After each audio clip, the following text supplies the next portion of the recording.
And we are live.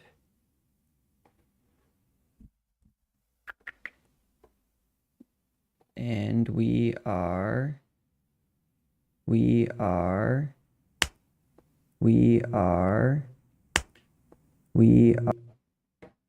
pretty good. Pop out chat.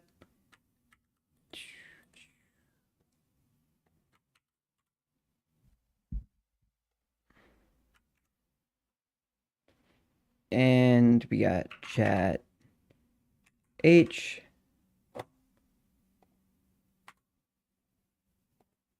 Chat, oops, chat.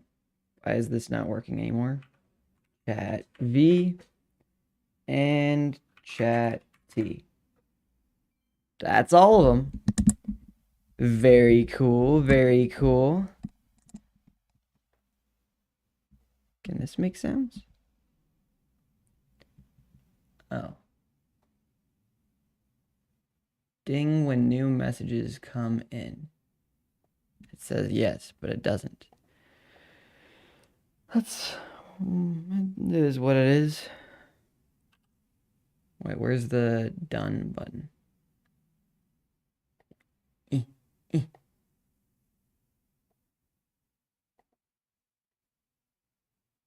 Oh, I found the button.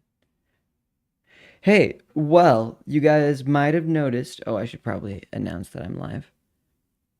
Ba at stream pings live.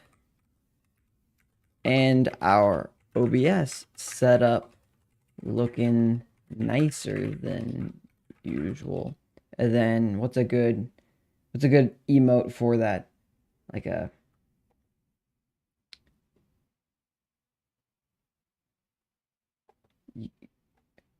yeah, good pog face. Sounds good. Sounds good to me. All right.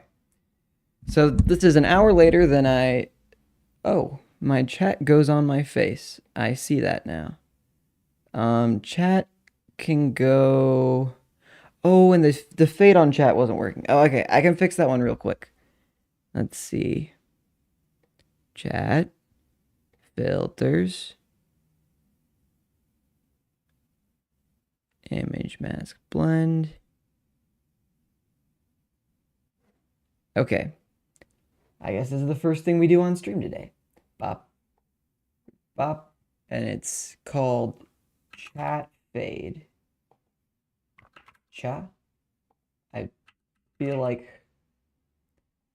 something's up. I'm unplugging my keyboard and plugging it back in.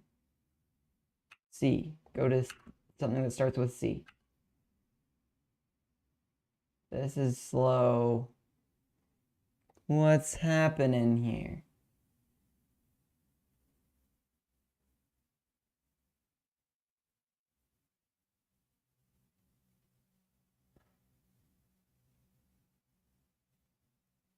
I don't see a chat fade.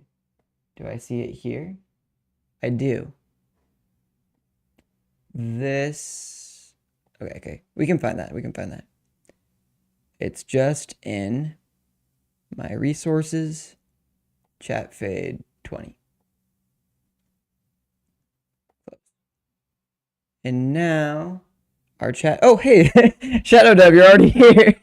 No, I'm not working on OBS stuff. I'm all the way done with OBS stuff, and you don't even need to worry about me fiddling with it because it's all good. And I think I did actually finish with it, so it's all good. Let's see.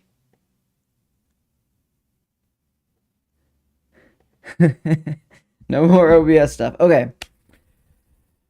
Orders of business. Let's open Notepad.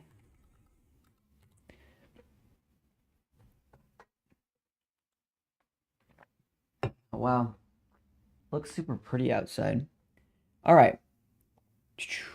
Today, things to do. Bop, bop, bop, bop, bop. Things to do is here, wait.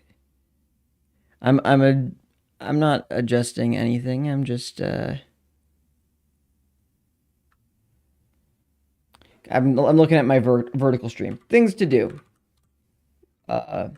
1. Unreal Engine. Make shapes. Or Miro. Wait, what's that sound? Thanks for the subscribe. Icy subscribed again? Thanks, Icy. Let's make shapes. We can make shapes. Making shapes is a... Didn't just wake up, I swear. I mean... my grandma called me at like 8:30 this morning. And she asked if she had woken me up, and I said no. And my voice was obviously in the state of I had just woken up. But it was the truth. I had been woken up by my alarm, and then like a minute later she called me. So I was like still asleep. But I didn't lie. But I kind of still wonder if she thinks I just lied about that. Because I sounded like I had just woken up. It was obvious. It was obvious. So, all right. What, did I just get another follow? Hey, wait, Shadow Dev here. Is that still just you? Wait a minute. Oh, does that mean you just followed on Twitch? Ah, now you're in 2 places at once. Let's see. Why wasn't that on top? Content. Featured chat. That should be up. Oh, vertical sources. Okay. That's why that's not on top. Okay. There. I'm just making sure everything looks good. Hey, do you like my new background? Do you like how colory and cool it is? I did some working on that yesterday, I think. All right. Let's go back into shape making. Oh. Did I literally just open up the wrong... Okay. Epic Launcher. But it's okay. While it's booting up there, I do need to... library launch. So here's what making shapes means. Actually, we're gonna open Paint because I'm realizing Paint is a great way to. I'm learning from Pirate Software that it is a good thing. Okay. Cool. I have a brush and biggest size. Here we are. So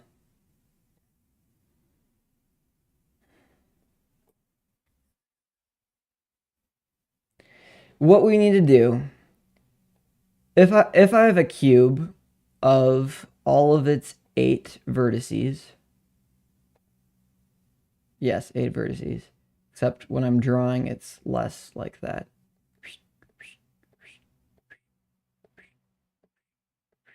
Here's our cube. Oh my gosh, that's really bad. Trying to draw with my mouse is not beautiful. Okay. That visualization is worse than just having the dot. Okay. Shape making. So, I can make a ramp out of this like this, right? This is a valid shape in our... There we go. That kind of roughly illustrates what I'm trying to do. Oh, why isn't the activity feed showing up? That's fine, whatever. So this is a ramp. I'll remind you that my goal for this is how can I make spherical Minecraft? and still make it work grid-wise and nicely. And there are a couple of ways you can do that. One is by making it out of like hexagons and pentagons and then making it build outward. But as you get further out, it gets bigger and bigger. And as you get further in, it gets smaller and smaller. And if I want to make like Mario Galaxy planets where I can jump from one to the other and it's like fun and stuff, it's going to need to be a better grid system than that. And therefore, I mean, my current thought process was if I make it out of a bunch of ramps, then maybe I can just maybe they can place things on top of those blocks. And like a ramp grid would be just like a rectangular grid. And then there's a point of origin on each of those faces that they can place their builds onto.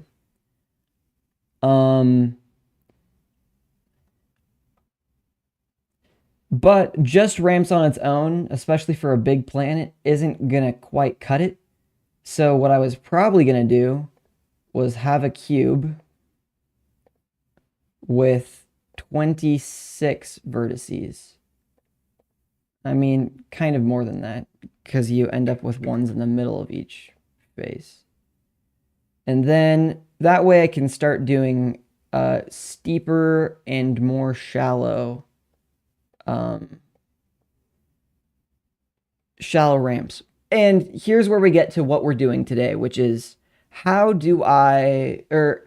many of these ramps are there? Because if I open Blender, I made a bunch of them that I could think of, but I think the only way that I'm going to understand just how many there are and be able to create them from world generation, I need to have a mathematical cube ramp testing. I need to have a mathematical understanding of what all these shapes are. So, like, as we can see with this shape, it takes the midpoint on the top and the rest are at endpoints. With this shape, it only needs to use endpoints and it's doing pretty well. This one takes a midpoint. But what are the extent of what these shapes can be?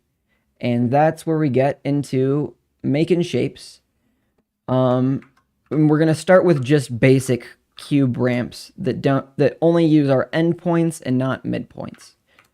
So, I hope that was somewhat understandable. And now, here we go. This was where I did get stuck here yesterday in just that I really wanted to make actual code and not, well, I wonder if I could use Lua. Hey, long time no see indeed. How is it going? Let's see, let me make sure all my chats are working. Looks like they are. I can see the yeah, the curses don't hold up on my stream. All right. So what do we have here so far? We have a loop and a loop and a loop, and they each iterate through one, and we make a vertice at each of those points in an int vector, so it's 3 ints describing its location. And then it multiplies that by the grid size, and then that's where it puts the dot. And we can see that we can adjust these and still see our shape. So this is a live generated shape. At least we're generating the vertices of it. I think we're gonna hard code the cube marching. Is that what it's called? Once we figure out how many shapes it is that we're making. We might be able to triangulate those, but that's a little bit outside of what I know how to do. So we need to put all of this inside of a loop, or wait.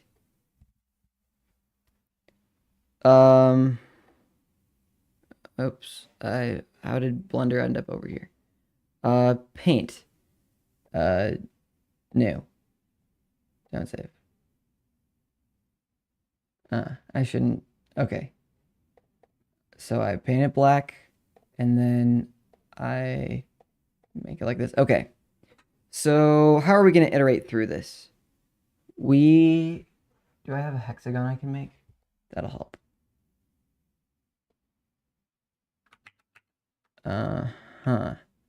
Paint is very limited, as it turns out. Okay. We're going to pretend these are cubes, because they kind of are. Okay. Now, so if all of these points are valid, if every single one of the points in this cube is valid,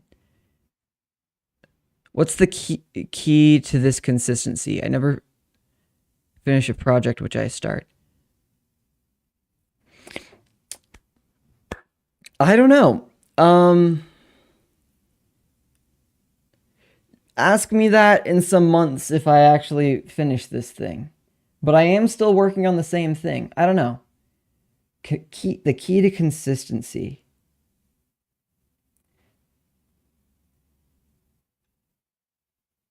I think I'm not going to pretend that I know everything about this, but I think the things that have helped me so far are that I'm not trying to make Shadows mad now.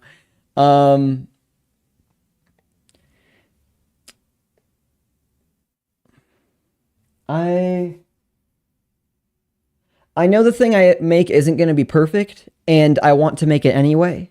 And I enjoy the process enough that I don't care about just having a final product. If I cared just about having a final product, being in the middle for so long would be hard. Enjoying the process is, I think, how I'm going to get somewhere. And I have been so far. I have been enjoying it. Okay, so we have a cube. Let's say just this vertice is absent. And I know that I can make a shape out of that. It's this one, where it's a slant at like this angle. If I remove two vertices, it's a slant at this angle. But these are adjacent vertices. If I remove this vertice and this vertice, for example, like if I were just in binary went through every single one of these, I'm not sure if there's a valid shape. There might be. Hold up, let me try making that in Blender real quick. Oh, I think I just turned on Shade Smooth or something. Okay. Let's duplicate that. And Voidlighter discovers the fourth dimension. No clickbait. Okay, if I just take off, actually,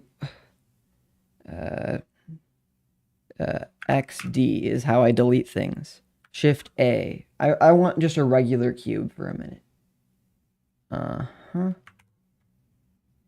With just its vertices. Okay, so if I XV that vertice,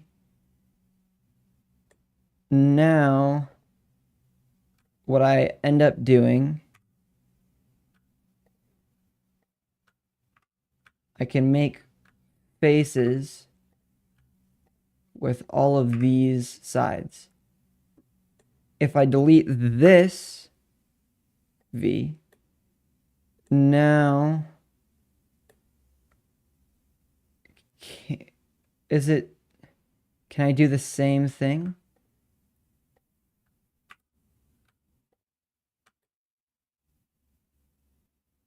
I think I messed up. I think no. Oh, I think I see what to do now. No, don't need to select that.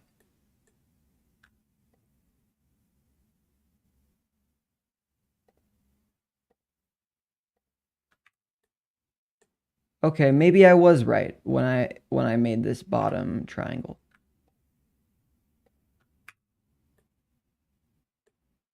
Yeah, okay. So this is a valid shape. But here's the question is, how am I going to know this for every single shape that I go through?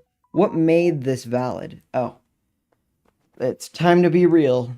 I am still using that, and my friends can know that I'm live. Also, most of the time Be Real goes off, I'm still asleep, so I need to take the ones that I can. Except Be Real glitches out for me like every time. Be Real. Okay, it's gonna work this time. Chat, say hi. Smile for the camera.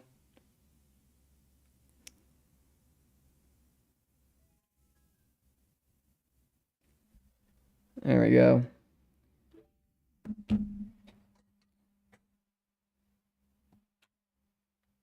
Streaming, making shapes. There we go. Okay, so this this is a valid shape. It's just this one, but with two wedges. So maybe. Well, wait. Yeah, of course they're all valid because this is what marching cubes looks like. Marching cubes.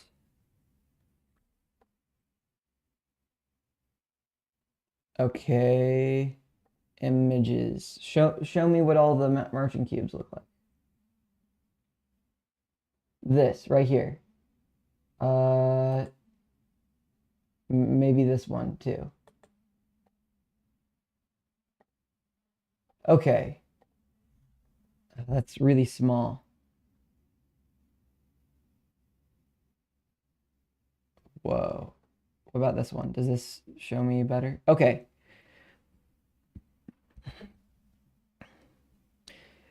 If you're unfamiliar with the idea of marching cubes, which I wouldn't blame you if you are, I think it was Sebastian. Yeah, Sebastian. I don't know how to pronounce his last name. Sebastian Leg.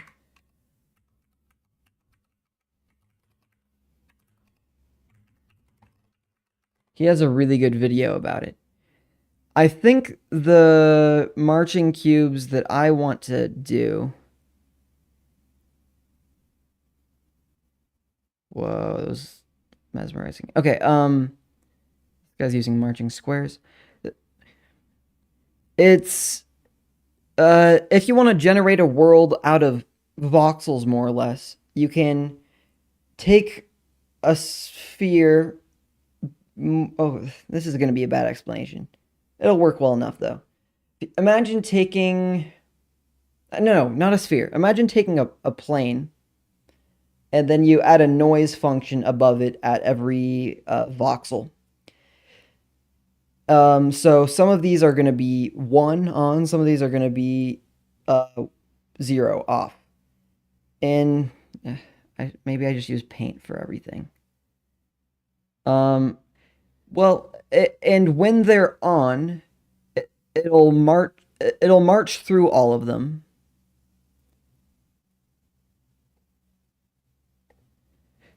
And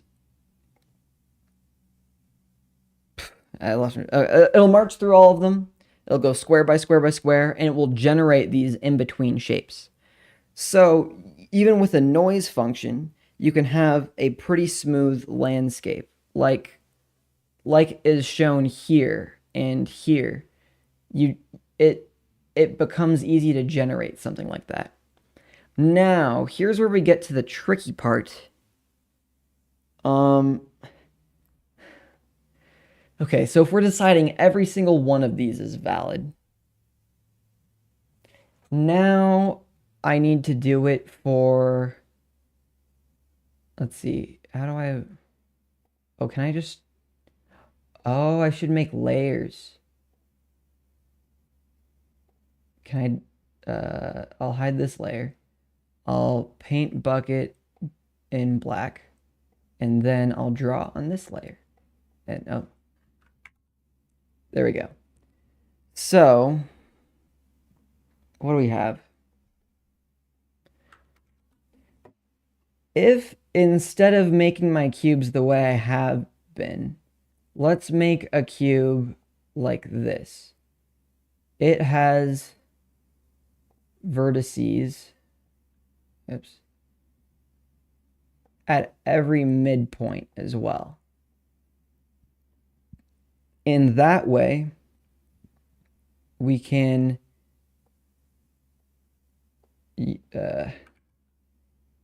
make a ramp that's more shallow.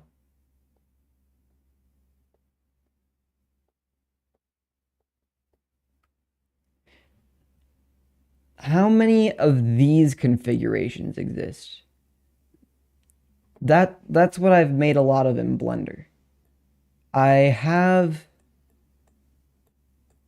and some of these you can tell are the same because I colored them the same color. This is the same thing as this, just rotated. That's something I could learn from marching cubes, is how many are there? And because there's these, and then the rest are just rotations of those. Oh, look. Them was published. Of course, he has a brilliant.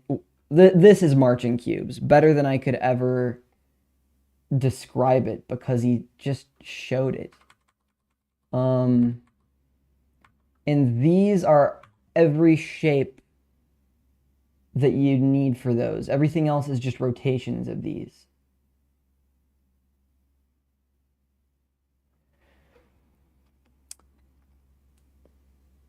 I don't know how you narrow it down to that. Is there... The secret is you don't have to really assemble all 256 different cases. A lot of them are mirror images or rotations of another. So...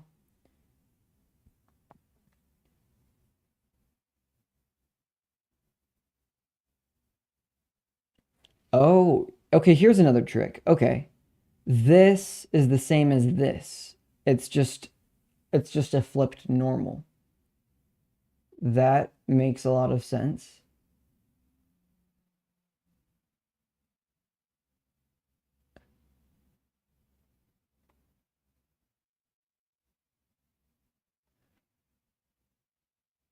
Okay, looking at this, I do have to come back to how important is it that I have this?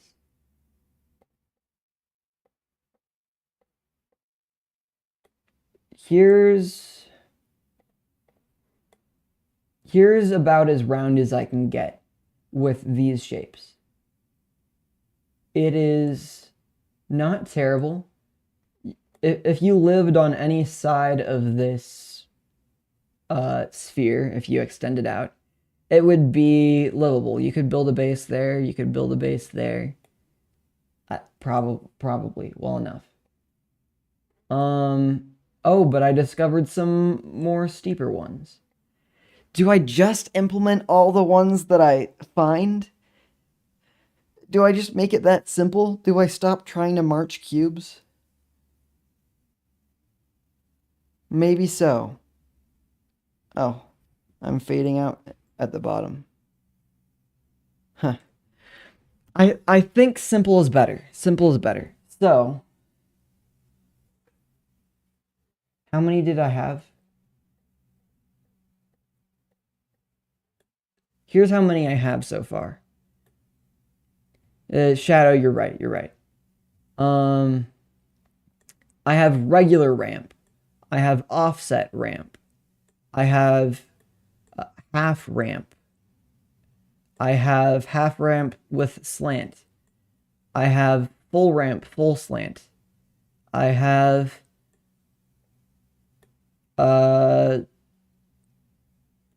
what do I even call this? It's ascending.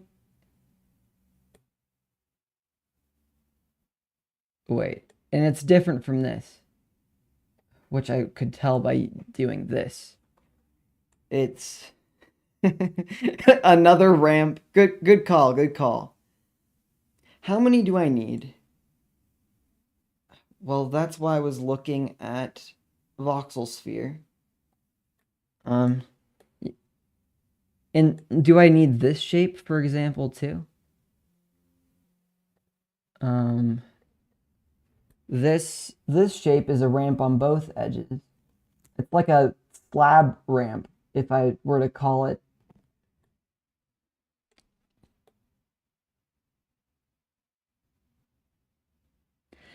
At the bare minimum, I think I need all of these, because otherwise I can't line up edges.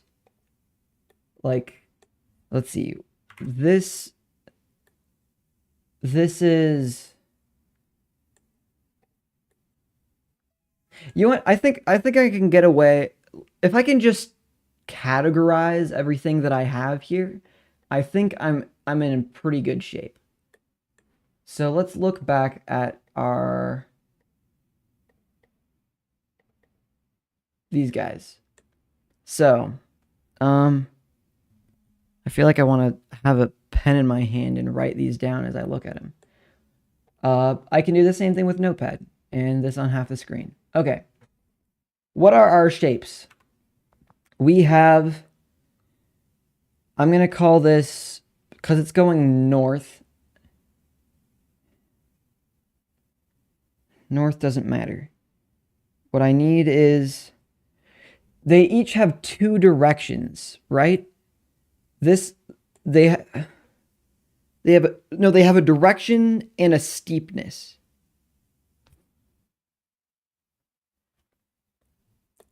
But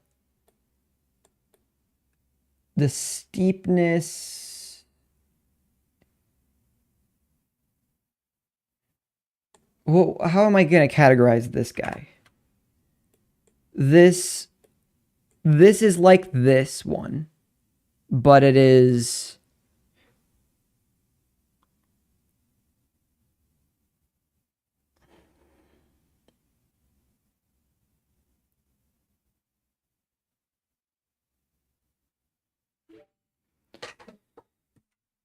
okay, I'm just going to sit back and think for a second. I want to build my system such that I can generate caves at some point. I don't want to try and do every single thing up front, but I do want my upfront build to I'd love to hear your question. I do want my upfront build to allow for expansion. That is something I'm trying to do. Let's see. I'm gonna center this, and I'm gonna shrink this.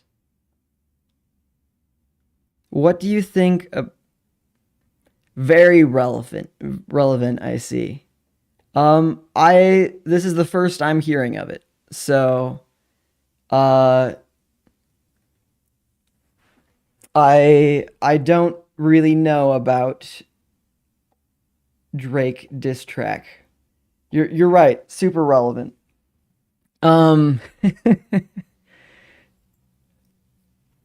Super duper relevant. Okay, I was just adjusting my portrait view a little bit. Okay.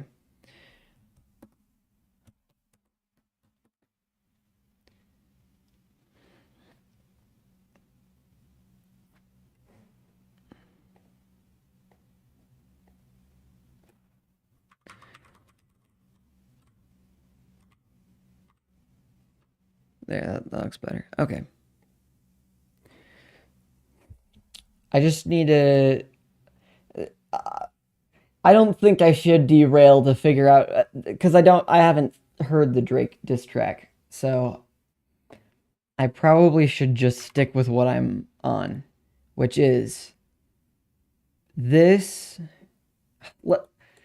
I gotta stop being afraid of making mistakes. Let's just categorize them one way, and then I'll figure out how to.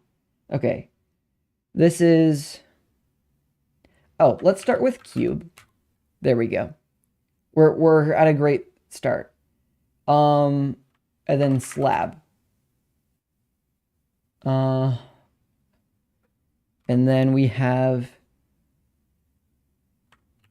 V slab. Because we aren't Minecraft, we can do that if we want to. And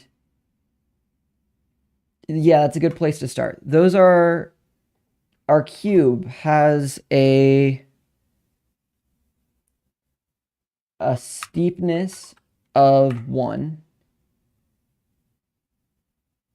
And that's all that really matters to it. Or in a height of 1.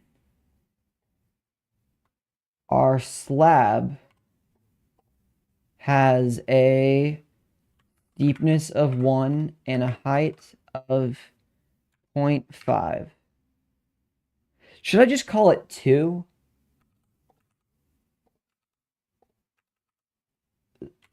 Let's just call it 2.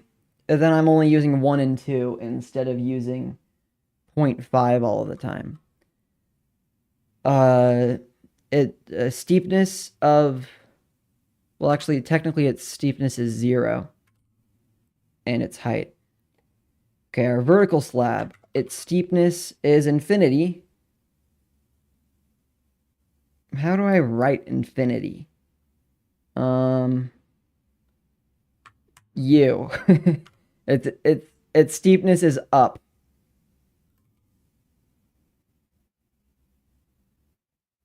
Well, I guess we can just call this flat. But 0 is good enough. I'm overthinking again. We're good. We're good. Okay. Now we get to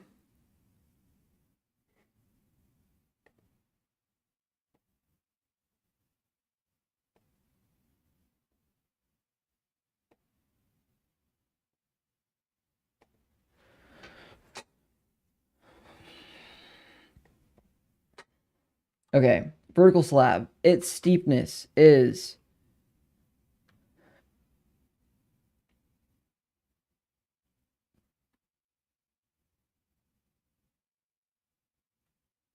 N.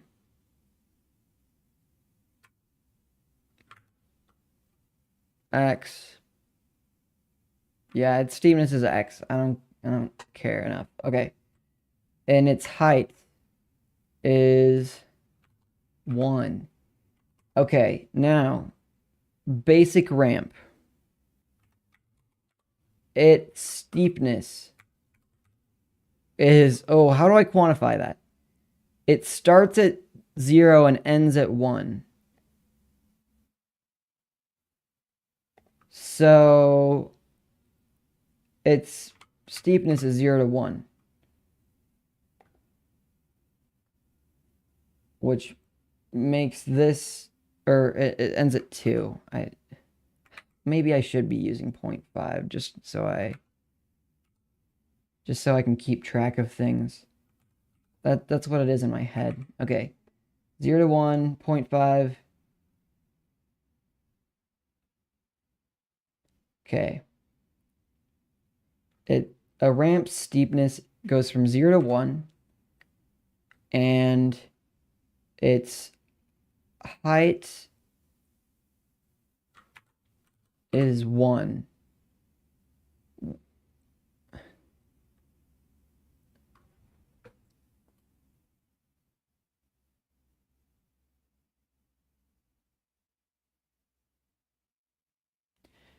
Okay, I think I'm getting closer to something. Actually, Shadow, you're right. That does make more sense. Okay, if I were to distinguish between the off ramp low is its steepness. It has the same steepness.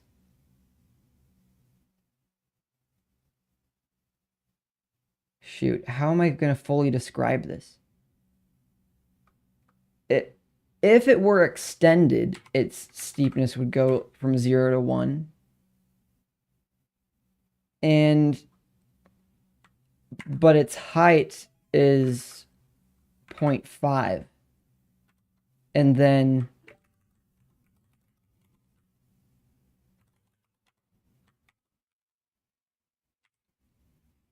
this would be the same, except its height is... Oh, here we are. We're running into issues. This isn't enough to categorize these, because how am I to say that this... How am I to tell all of these apart?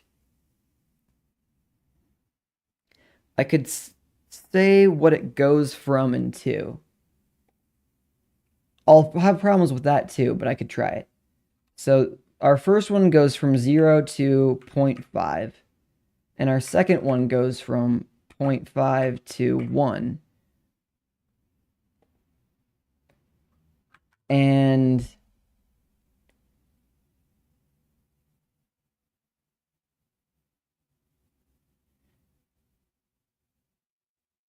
but so do these, right? This goes from 0 to 0.5 and goes from 0.5 to 1. It's like I need the width. I mean, if I... But then how do I... Okay. I think I'm going to keep the steepness value as what it would be if it were extended. So that way I can tell these apart from these. Oh, I just thought of something. These might not even be valid. These might not end up in the game. Perhaps. Did I need to use those when I made my ramp thing?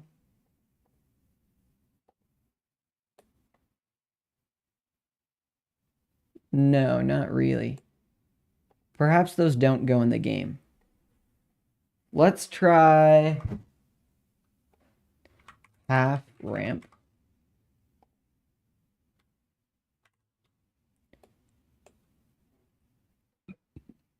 I mean, yeah, I can define this by its vertices, but what's simpler than that? I mean, I'm giving all these names. This is a half ramp, which... But then how am I going to talk about the slanty ramps? And how am I going to quantify their amount of slant?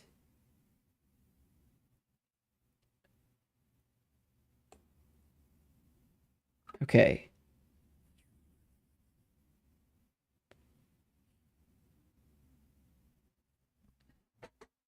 I got it. Okay. So we're going to go with, instead of slant, we're going to talk about angle here. And angle for ramp is 45 degrees. I'm not going to overthink that. No, I'm not using radians. This angle is 45. Our half ramp is angle... Oh, wait, and that way I can give these guys actual answers. cube 0, 0, 90. There. Oh, thanks for the cheer. Use renderware. It's the best game engine. Trust me, bro. Okay. What's renderware?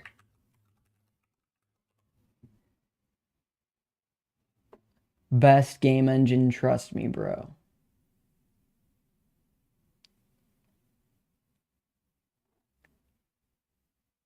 I. Oh, dang. It's proprietary.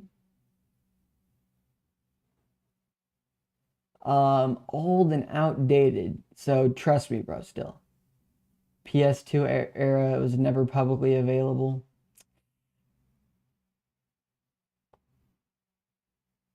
Someone bought a license to it in December 2000.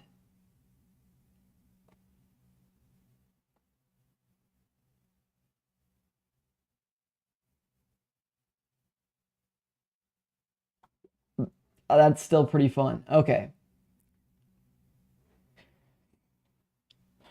So slab 0.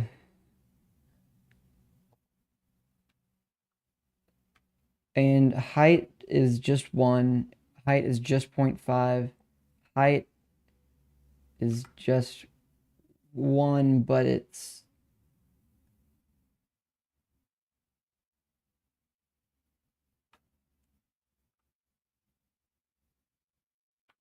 width goes from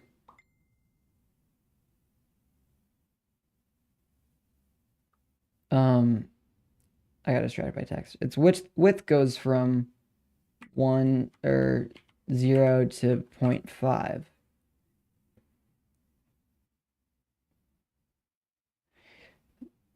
Do I need to describe all of these as ranges? Ramp. Height 1. Width at 1. Well, actually no, because it would just be flipped. And I know how these are going to line up. So width 1. A height, a width, and an angle, is that going to be enough? Width 1. Cube, angle 0. Height 1, width 1. Slab, angle 0. Height 0.5, width 1. Vertical slab.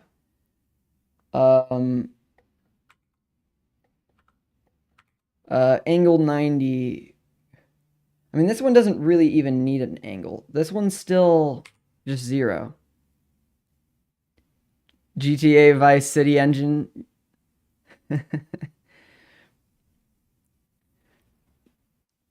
Let's see.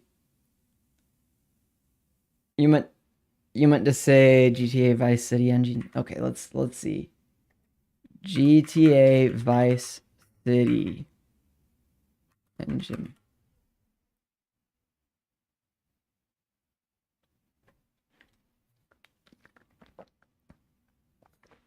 That's the 2002 GTA. And they're making a remake in Unreal Engine 5. Or at least somebody is. I don't know if it's...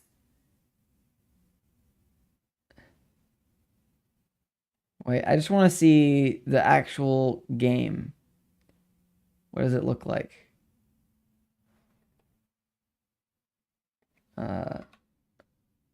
Minus Unreal.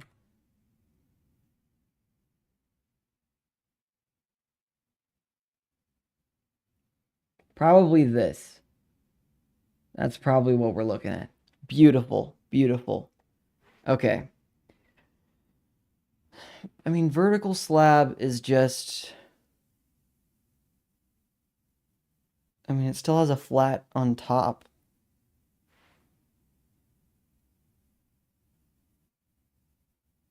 Made with renderware? Oh, interesting. Okay, ramp. Angle 45. Height 1, width 1. Half ramp. angle 12.5 or something. Okay, wait. If I were to use tau and radians, oh, but they're all fractions, fractional numbers. 12.5 it is.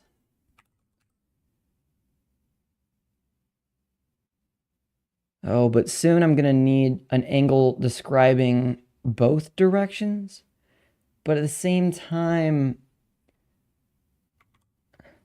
like the angle isn't gonna be exact. Well, is it not just a cross section of, or like if I took this triangle here and this triangle here? Eventually I'll be using C++, yeah. Cause I'll be in Unreal Engine. Okay.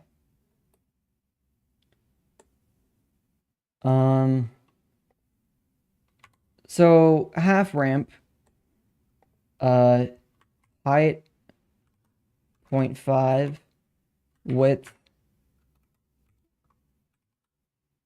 1, half ramp top is gonna be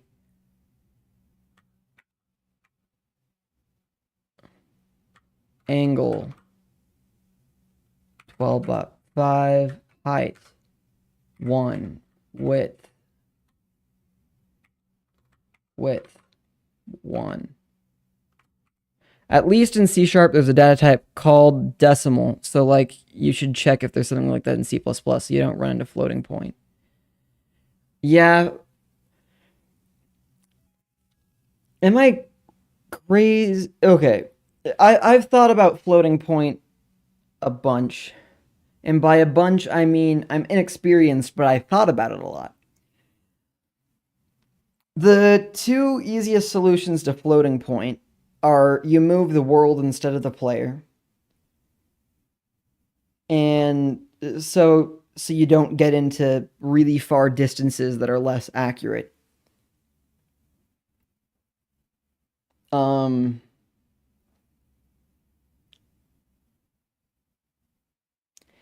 And well, actually, that's what was another solution I was gonna say. That's basically the one you use. I don't know how that works in multiplayer games, but I feel like that's what I'd want to try to do. That would make gravity stuff tricky and weird. That won't work if it's going to be multiplayer. I'll tackle that problem eventually, but a lot of the world's save data is going to be more integer based because it's voxel based. So we aren't placing things at halfway points really. Let's see. What other I mean, the other thing is I might not run into floating point errors if my worlds aren't so big. Like I can have if it's going to be like Mario Galaxy planets, that means the world isn't infinite. You'll go to another planet and then that planet will have its own origin point that will and multiplayer can phase out between those two areas as it loads a new level or something. Probably something like that. I wonder how No Man's Sky does it. Because that one doesn't have any loading screens, really. I mean, you can hide loading screens. Well,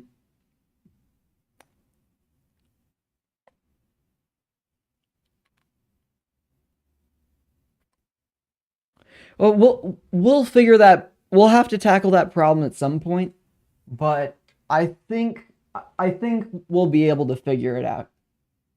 Okay, ramp, half ramp.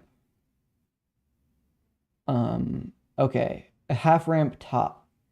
This is like kind of enough information. just to know that it's that angle and that the highest point is that. Like that. That's enough. Okay. Let's look at regular ramp skew. Ramp diag. And our angle. Okay, now here's where we're going to get crazy. I think we need to have two angles. Angle 1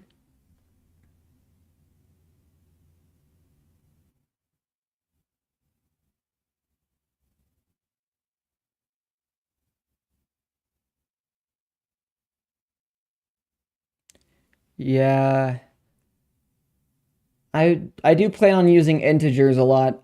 They're just a simpler data type, but you can't only use integers in a 3D.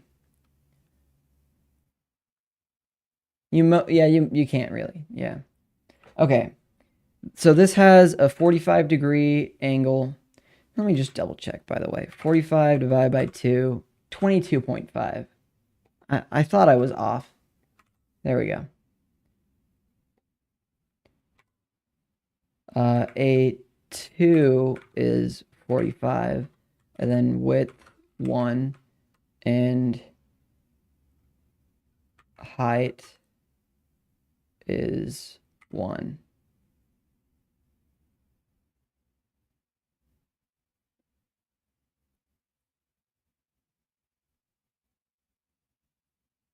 There's an equivalent to the decimal data type in C#. Here, I want to look at what you mean by the decimal data type. Decimal data type. Because the IEEE standard for a floating point is interesting, but I'm not sure if it's what I want to use.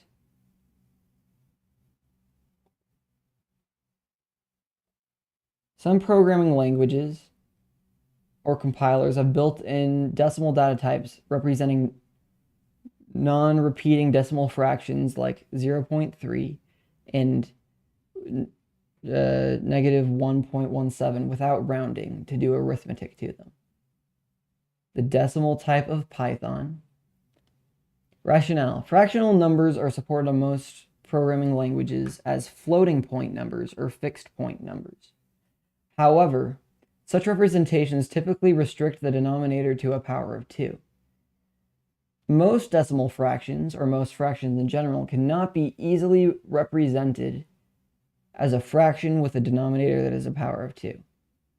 For example, the simple fraction 0.3, 3/10, might be represented as an inexact fraction. This inexactness causes many problems that are familiar to experienced programmers.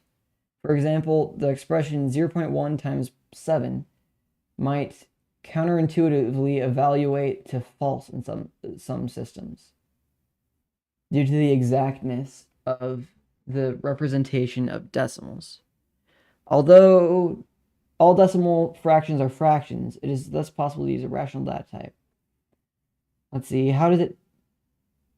IEEE 754 specifies 3 floating point decimal types. C# has a built-in data type decimal consisting of a 128-bit resulting in 28 to 29 significant digits. How does it work? Is it just putting a decimal point in the... Wait.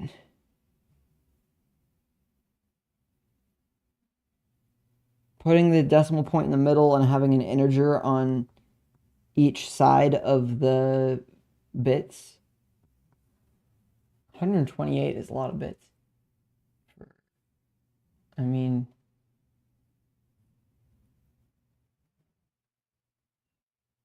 Let's see. A decimal data type could be implemented either as a floating point or as a fixed point number. In the fixed point case, the denominator would be set to a fixed power of 10. In the floating point case, A variable component would represent the power of 10 to which the mantissa of the number is multiplied. Let's see. A variable exponent would represent the power of 10. Oh, yeah, that makes sense. Okay. Because that's how you'd have the point floating.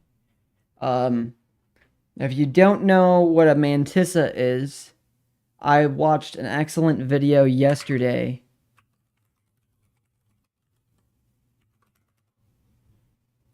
from Jan. This guy. Jan Misali or something like that. This video was very interesting, and I'm glad that I watched it. Am I subscribed to this guy? This guy's great. Yeah, I am subscribed. He has a lot of good math videos. Like, what was the one that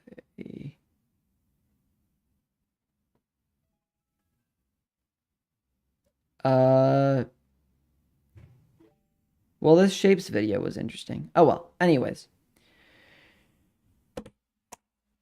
So, ramp diagonal, if we call it 45 and 45, I think that can only be... I was about to say that can only be one thing, but what do we have here? Another thing that also has a 45... From the side view, they have the same surface vertices. Shoot. Then how do I distinguish between these two ramps?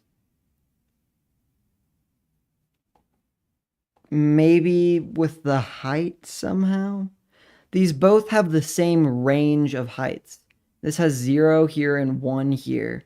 This has 0 here and 1 here. How do I categorize that? How do I define it?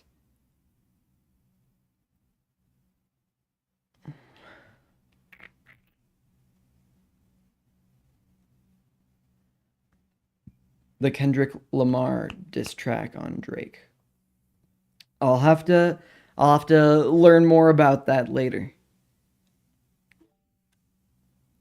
Okay, what am I gonna do about this? These have the same angle. They have a different thickness.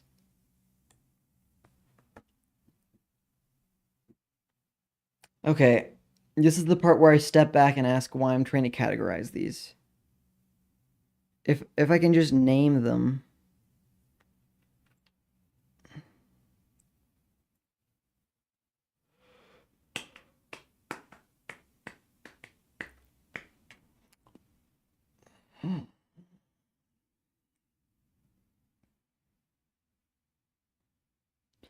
Because this is why I'm trying to categorize them.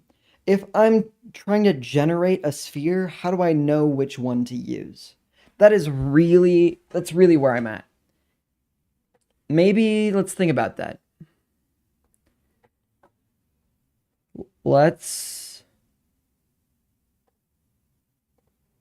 I'm trying to make a sphere, right? And I know this is going to be flat squares. These are going to be right angles. These are going to be longer angles. And then I'm going to have like my triangly doos here. And the other triangly doos.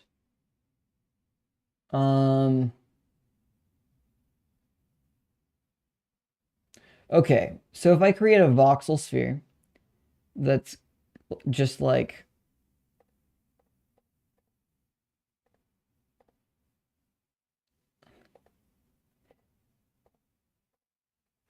it's like I need my own marching cubes algorithm. But My marching cubes algorithm would need to be a wider cube.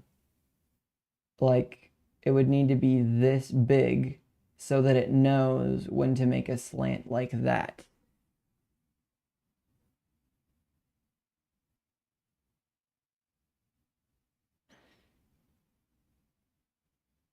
That's a place to start.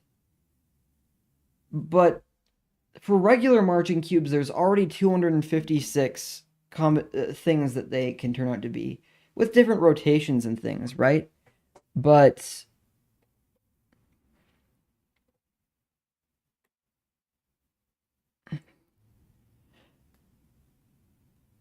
I would need to assign all, because let's see. There's 8 vertices on a cube. So 2 to the 8 is 256.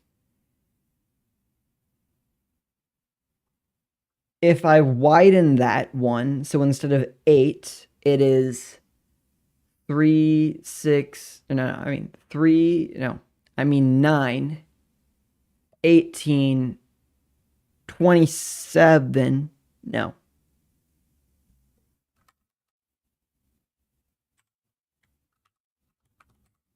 It is 27. 2 to the 27. Huge number. There's no way I can hard code each and every case of those. What I need to do is some sort of a tree or a branch, or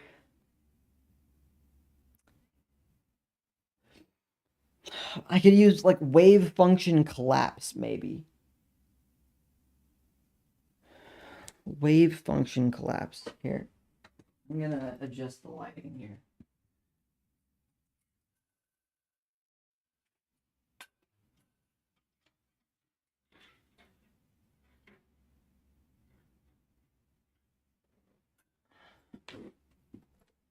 There, now my face isn't quite as blown out. All right.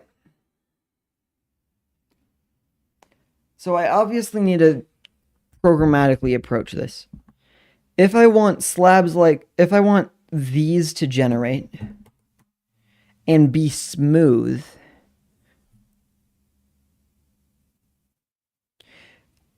okay, so let's say I generate a whole sphere like this.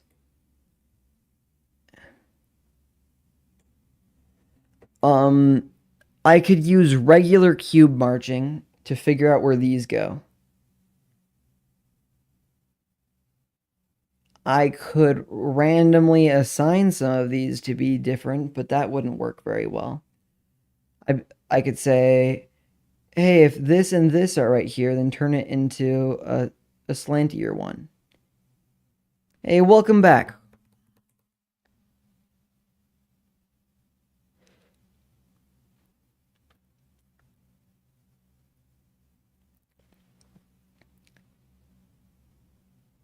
Okay. So what I need to do... Okay, here's what I'm thinking. First, I get marching cubes algorithm working in Unreal. Then modify it to be simpler.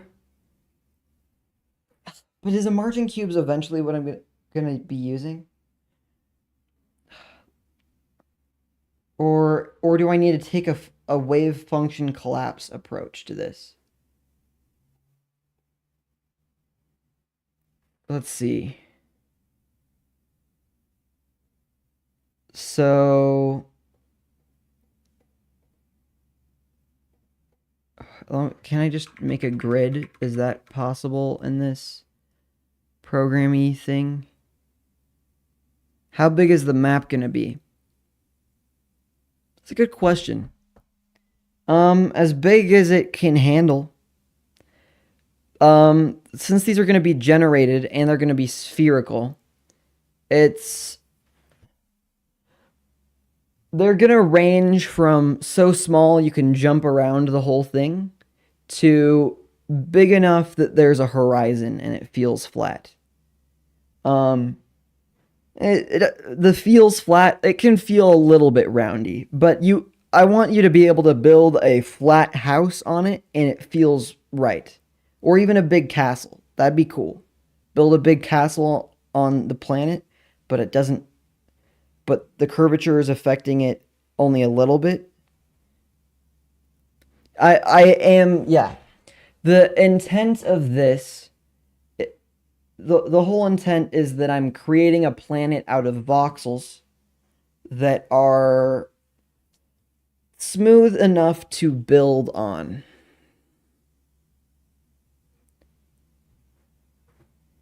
Yeah, there are some things that No Man's Sky did that I think some worked and some didn't. I want this to be more Minecraft than if I want to take No Man's Sky and bring it more in the direction of Minecraft. Um, not in terms of survival, but in terms of just flexibility and creativity.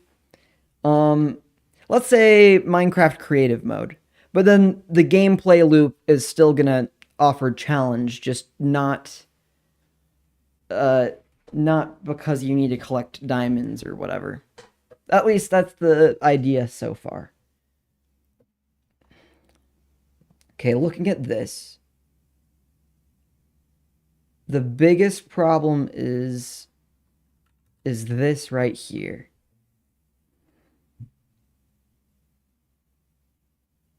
How much like Minecraft is it going to be like? Are there going to be cars and guns, or is it going to be like Minecraft? Um,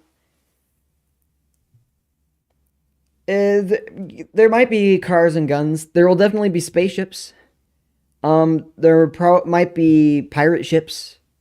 Um, my idea is that I'm gonna add things slowly over time, make it really modular and able to add more into it.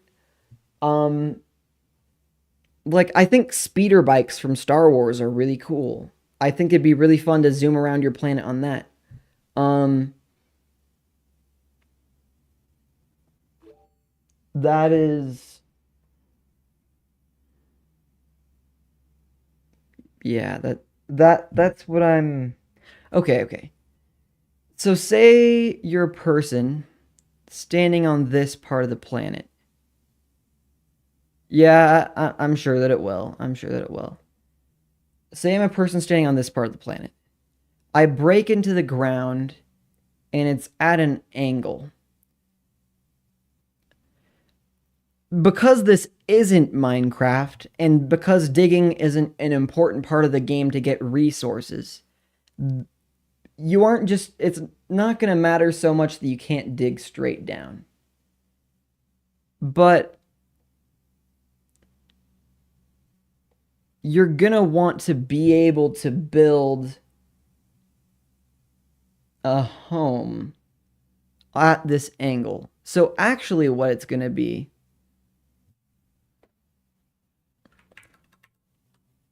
maybe it breaks a whole thing like that and the world is actually built up out of things at that angle. So when you break it, you'll still be at the angle you're on. It's just at a weirder shape. That could work. Hey, thanks for the follow, Mr. Bjor. Welcome to the stream. Dang, we've passed 100 and we're getting into it. If I could get 100 YouTube subs though, that would be really good. What do I need for monetizing? What do I need to monetize on YouTube? Shadow Dev here has been following for 1 day. How did that happen? I haven't seen that bot before. Oh, I spelled monetize wrong still. Um, what are the requirements? Key requirements. Uh, 1,000 subscribers? Okay, I just need to start posting videos. Streaming isn't gonna get me there. But okay, this actually might work better than I thought it was going to. If I make it break a whole block that way. Magic IG bro. I don't know what you're asking about, Shadow. Don't post before you have at least some half decent progress. Well, I don't have to post about like I'm not going to be able to make a good devlog out of what we're doing right here. This isn't a great devlog yet. You, but I can post about other things. I can post about uh, reviews of the game design of other games, things that I'm learning from other games. My YouTube channel doesn't have to just be limited to devlogs. And I think if I do limit it just to devlogs, that will slow me down. Because if you're going to cancel the project and the game is it, I don't intend to cancel it. Actually, I think a great example of what I'd like to do is exactly what Sebastian Leg is doing. And again, I do not know how to pronounce his name, and I'm sorry. But he does coding adventures. And sometimes they turn into fuller projects. Like, this one became popular, and he refined the game in 2 more videos. But he didn't really make a full game. But he did make really good YouTube content. In fact, his videos have been super cool, inspirational, and insightful for me, even if he hasn't published a real game. That said, my goal is to publish a real game, and because my goal is for it to be multiplayer and fun for everyone rather than just a way to learn. Oh, that was a 2 blue, 1 brown little pie face. That's fun. Okay, so I do intend to start editing and posting videos. Like I did a whole playthrough of Breath of the Wild, Tears of the Kingdom, and Outer Wilds is probably the one that I want to edit first. So I'll have to get on that. Wait a minute.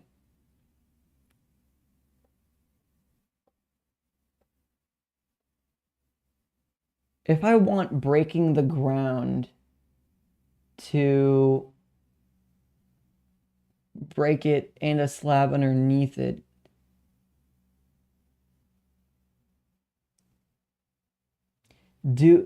is this a block? Is 2 slabs a block? And is it different from just a cube? Or am I going to programmatically, when they break something on an angle? Probably when they break something on an angle.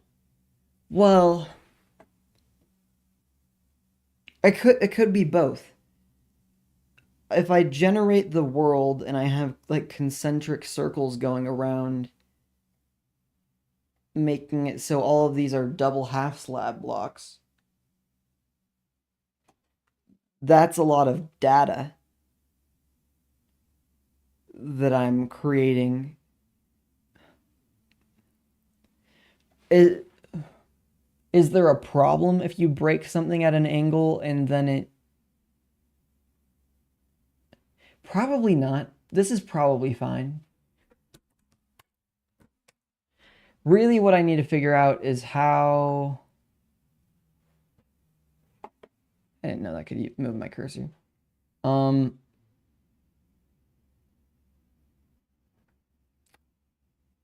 am I going to get these gradual slopes? How am I going to generate that? Keyword probably. Oh yeah, when I say I'm probably gonna finish it. Well, I can make something, whether or not this project that I'm working on right now turns into a complete product to go onto Steam doesn't necessarily affect whether or not I can make cool, entertaining, educational videos from it. That isn't exactly what I want to do more than just that with it though. So we'll see. I'll feel it out. I'm sure I can figure out the. Oh wait, my head's behind this. I actually want that to be on top.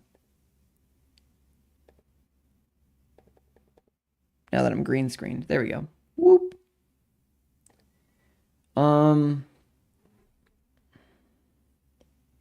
Oh wait. I wasn't even using my green screen scene. This was it. Huh. Well, now I'm bigger. Now that feels weird that I'm bigger now, but I can be bigger. I'm cool to be bigger. Okay.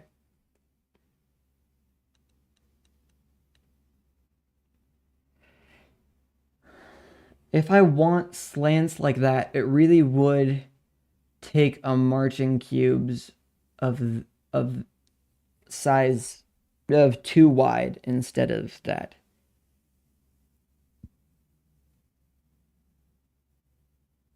Okay, let's look at this from another angle. We have, okay.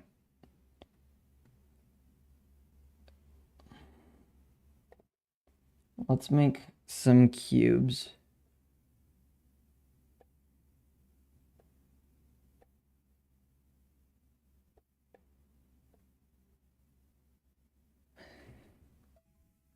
Just started buffering for no reason.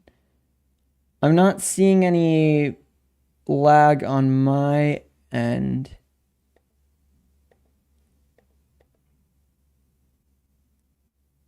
I don't think I see any lag. I can check my YouTube health.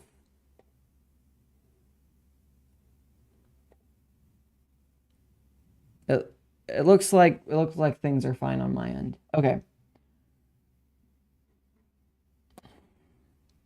So,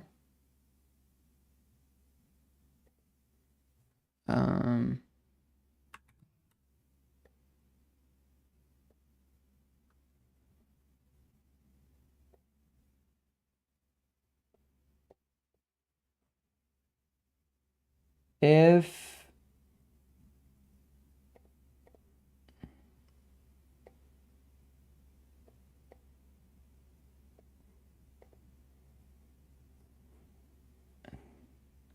okay, I got it. These are in 2 separate 2x2 cubes at this point. We have this cube, and then we have this cube. So if I'm going through all these vertices, Omer, if that's how you say your name, please correct me if I'm saying it wrong. Shadow's problem is his Wi-Fi. The thing that we're working on, though, is I want to create a planet full of slanty voxels, basically. But the slant is gonna be, hold up.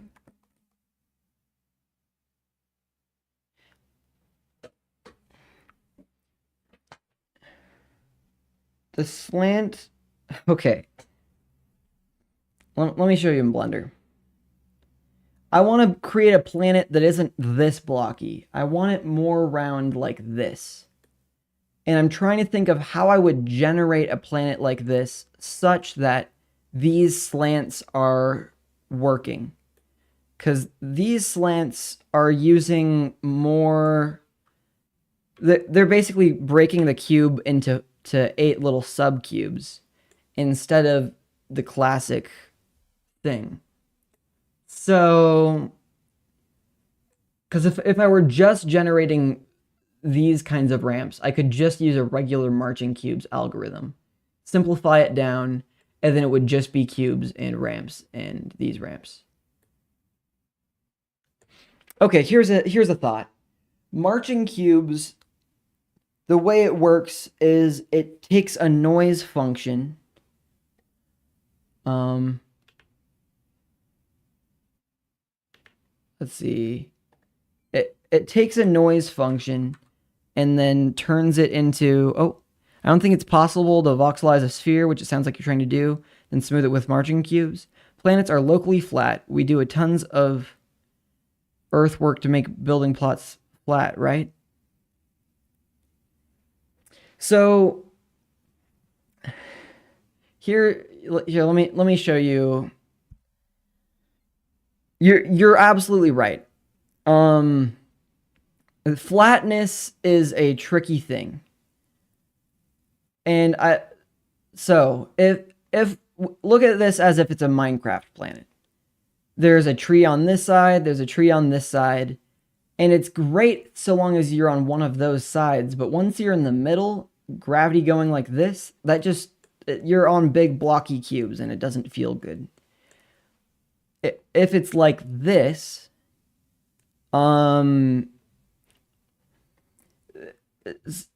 this is what I was thinking of doing, where if it is flat, if you're on a flat angle, you can place a built object on top of that thing and it will snap to it, like it will snap to the center of it.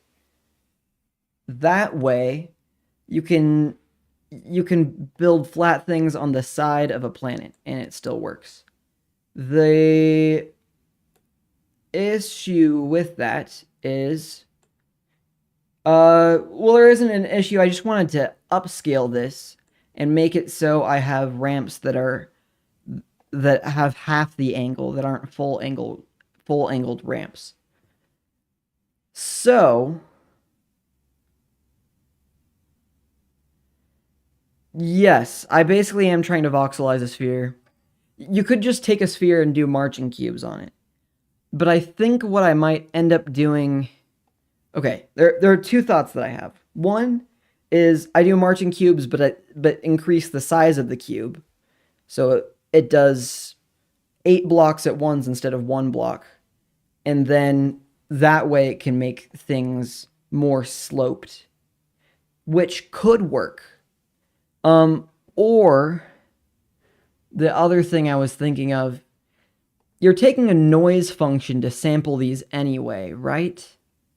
Is it maybe instead of just having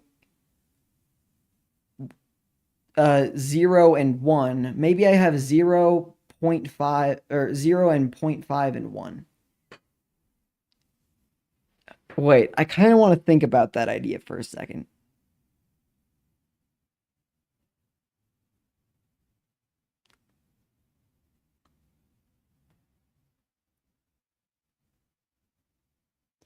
That's kind of the same thing as increasing the resolution. It's kind of the same.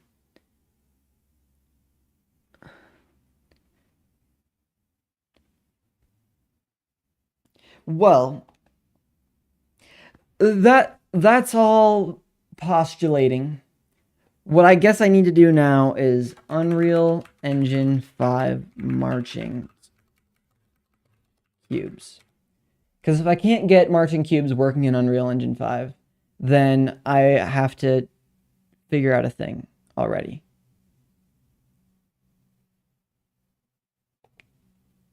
C++ and UE5. This looks like marching chunks.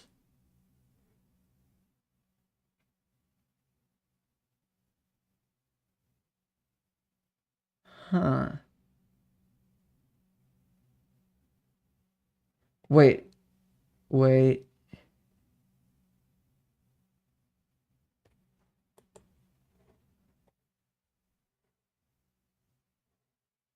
Wait, this is a tutorial series? This might be exactly what I need.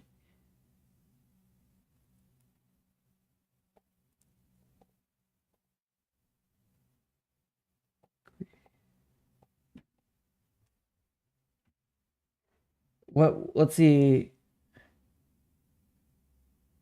Okay, what is this guy actually saying? Maybe For we'll... smooth terrain generation in Unreal Engine. And today we Hold up. Wait.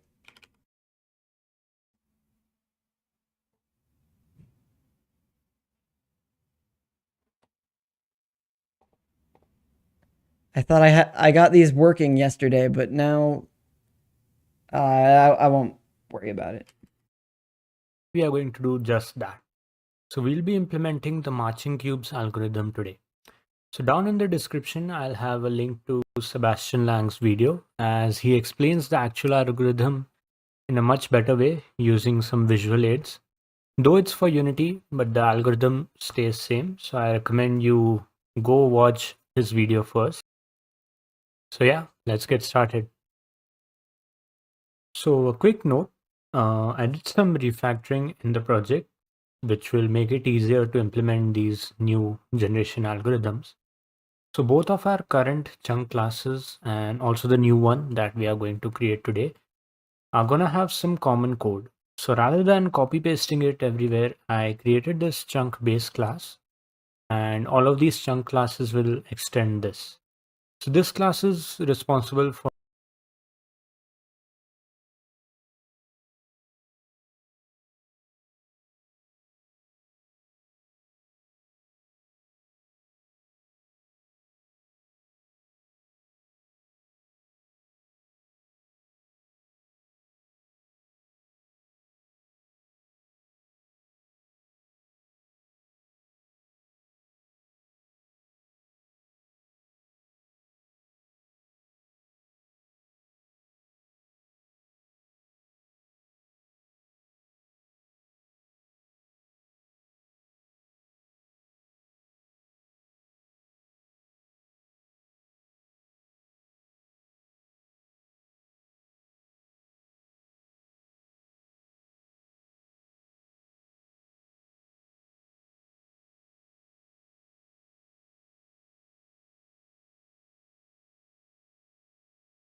play.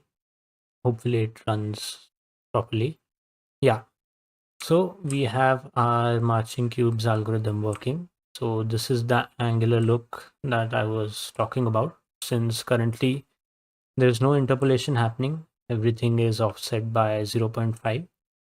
And on a personal preference, I like this look a bit better. But if you really want the smooth result, you need to enable the interpolation.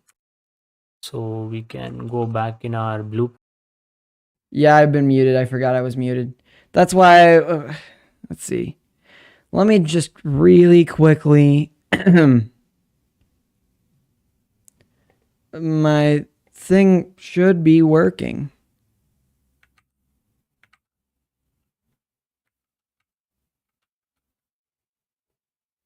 Maybe I need to open up Voicemeeter.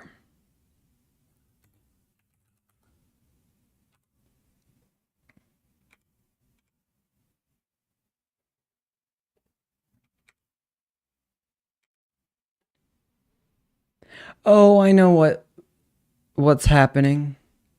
Ah, it only works on this scene. Okay, okay.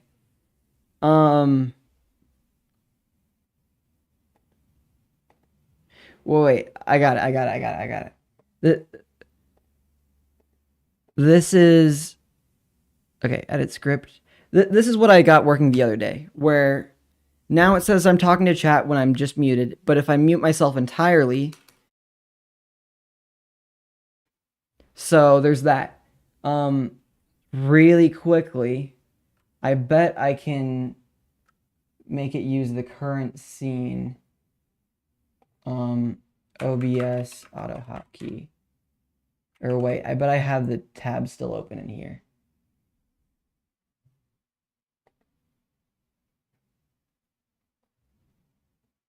Yeah, this is it. This is it. Okay. Get statuses. Get change scene. This dot set current program scene to scene name. Toggle scene item.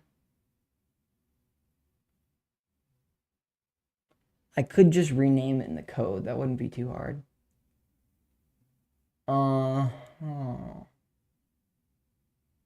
I'll just rename it in the code. That'll be easy. Ba ba ba.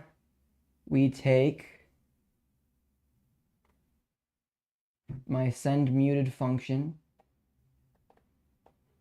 and we just add another line.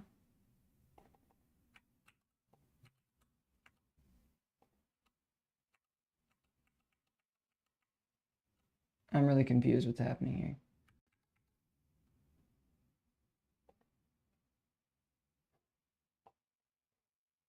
Oh, now I can see what's happening. There we go. 16 by 9. I have it named GS.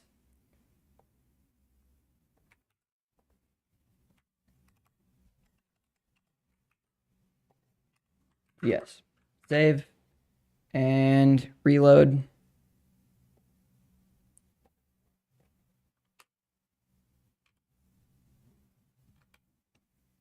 Why? Okay, well now it works.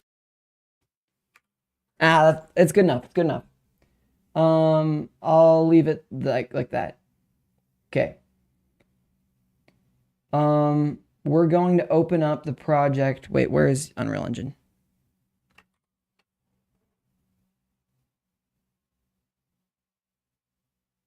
Browse. And wait.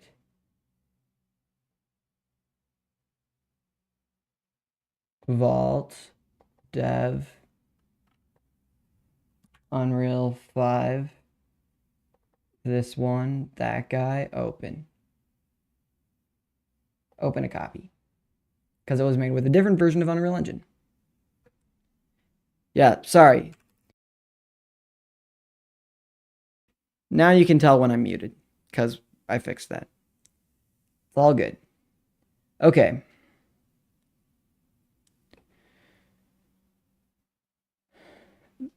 This video here, no, not that one.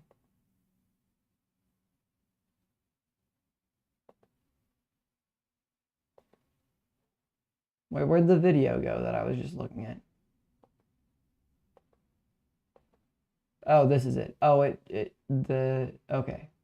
I get it now. The icon changed when I messed with the volume. So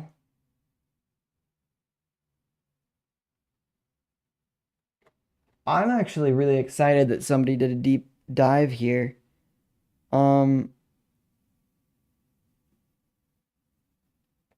Let's look at this guy. Playlists. Okay, he's got a lot of playlists. U5 voxel terrain tutorial. Hello, welcome to Codeblaze. So it's been a I could follow a whole tutorial series. Okay, I'd love to hear this from you guys. Oh, compile failed. That's not what I like to see.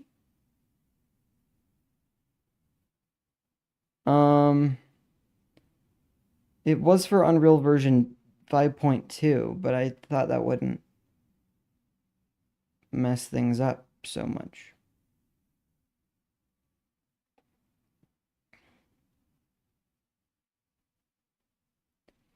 Okay, I was gonna ask you. Yeah, there are tons of playlists. Following it through a tutorial series on stream or off stream. That's not a question, but I think you know what I mean. Here, I actually want my head on top of chat. There. Now I cover chat when I move up. But also scoot chat a smidge upward.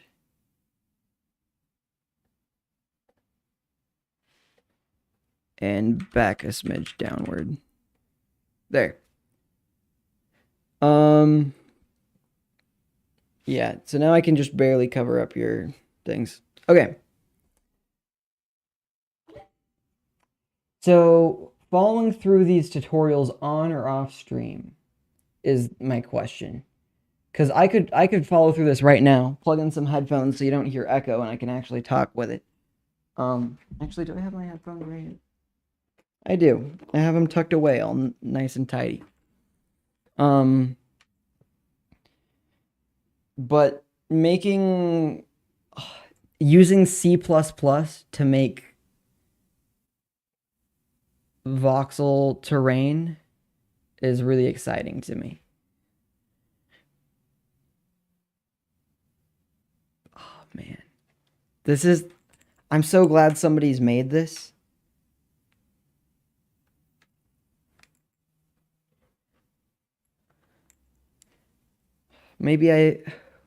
Actually, okay. We've gone through a lot today. And I probably need to do some other work of mine.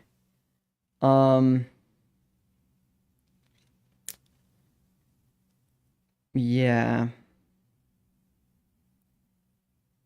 Oh, I love my new background though. It looks so pretty. Okay.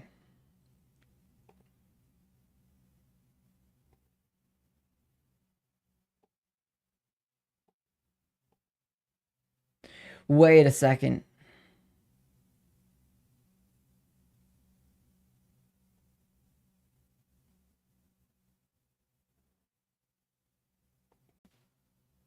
angular look that I was talking about, since currently there's no interpolation happening. Everything is offset by 0.5. And on a personal preference, I like this look a bit better. But if you really want the smooth result, you need to enable the interpolation. So we can go back in our blueprint. How does the interpolation work? Open the marching chunk. And we just need to enable this interpolation and save this blueprint. Now if we press play, we'll be getting the smooth chunks. Voxel So now we'll implement this get interpolation offset method, and this is pretty simple. So we'll have a const float called delta, and this will be equal to v2 minus v1, and we'll return Check the delta, description. Maybe there's a link to. There is a link to the source of it. if delta is equal to 0.0f, in that case, we'll return the surface value, which is the surface level. Else, we'll return surface level minus v1 upon What is this delta. math doing? So that's basically how interpolation works. And with this, we'll be getting offset the- value, which will be more close to the stronger voxel value. So that way you will be getting a smoother terrain. Okay, I think I get what he's saying. Unless I just jumped to conclusions. But I think what he's saying is that if one of these pixel or voxels has a stronger value, it will influence and bring the the thing closer to it.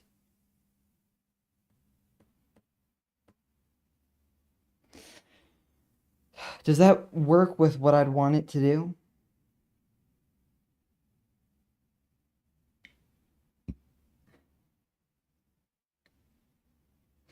I think this is what I would do.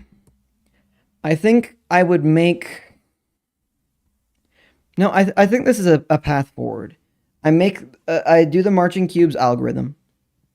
If one has a stronger influence, instead of just smoothing it, I can decide to use a different a replacement for this instead. And those replacements would be my half ramps. So that way I get like half smoothing, but not all smoothing. Yeah. I am going to test that next stream. Well, okay.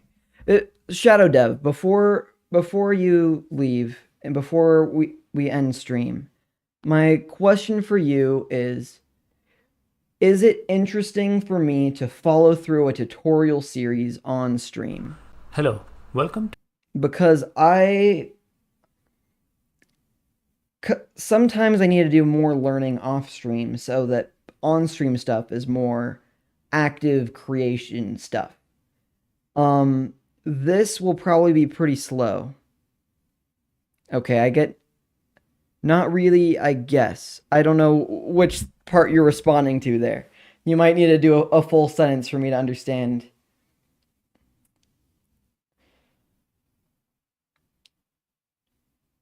Whether I should try and follow through these on stream. Greedy meshing? Oh, greedy meshing is going to be Hello, really important. and welcome to CodeBlaze. So today we'll be implementing the greedy meshing algorithm. And this is going to be a bit longer video as I want to be asked. I don't think it's really that interesting to watch someone watch tutorials, to be honest. I think I agree with you. I wanted to hear what you had to say first, but I think that's where I'm at with that too. So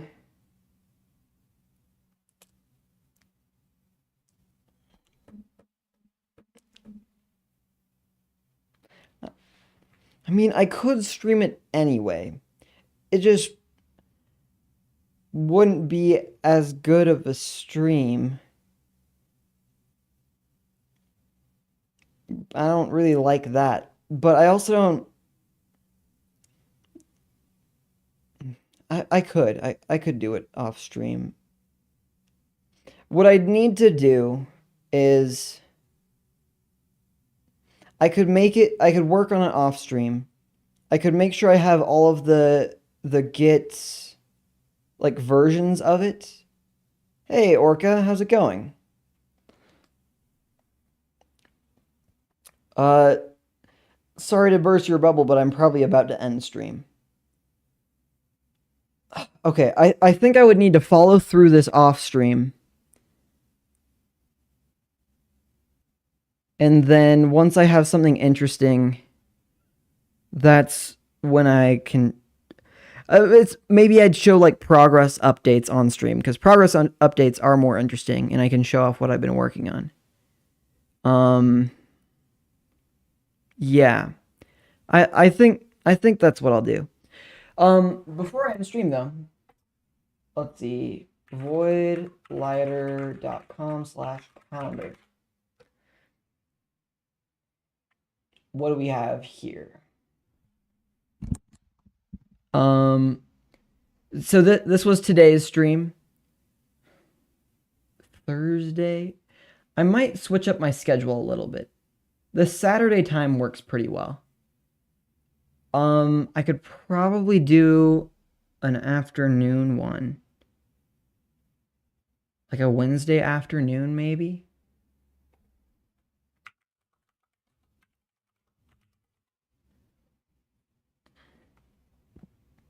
I think it is time to change up my schedule a little bit. No, week. Wait, didn't I just plan something for Wednesday? Let me double check on that real quick, because I don't want to make promises I can't keep. Okay, yeah, Wednesday, not this week. Let's go Thursday this week. But if I did Wednesday afternoon, though, Wednesday at like 3?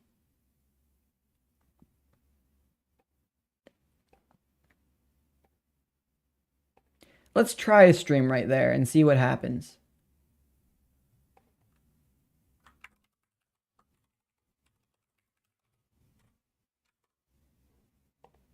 Maybe. So I typically go live at 10 a.m. my time. You should do a code review. I'm not sure how valuable that. My coding is amateur. My code reading is slow, but I'll be working on that. And I have some coding projects for classes I also have to do. So I do need to get working on those. I also need to find a job to make money, because otherwise I won't be around for rating other people's code. I could try it. I don't know how good I'd be at it, is all I'm saying. Okay. Kind of funny. If you say so, I can try it.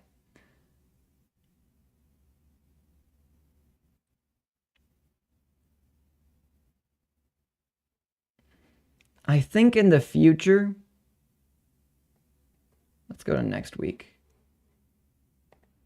I don't really like Monday mornings for streams. Maybe, I don't know. This is a fine enough schedule for now, and it is the schedule that I previously decided on. I think adding one more stream to the mix would be good. Let's try it. I'll try an afternoon stream this Wednesday. I can't promise that I'll be able to work on that tutorial before then, because I have a lot of things to work on. But I'll try, and we'll find things to work on either way that doesn't involve me just watching tutorials. So that, I think, is enough for today.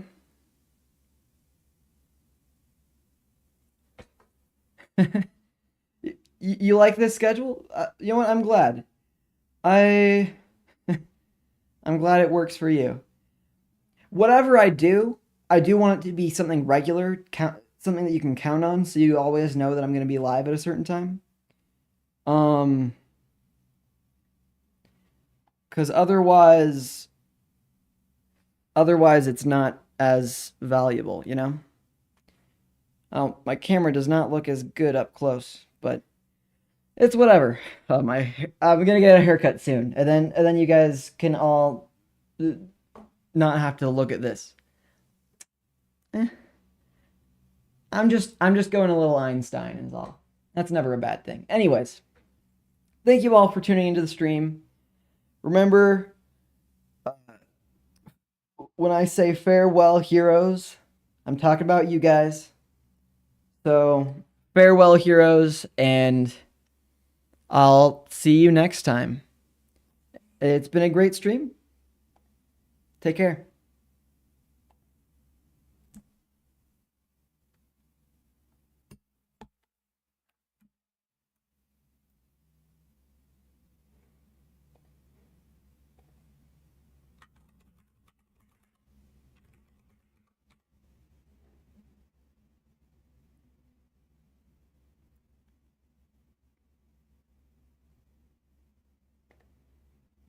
Oh wait, I'm still streaming. Stop streaming. Goodbye.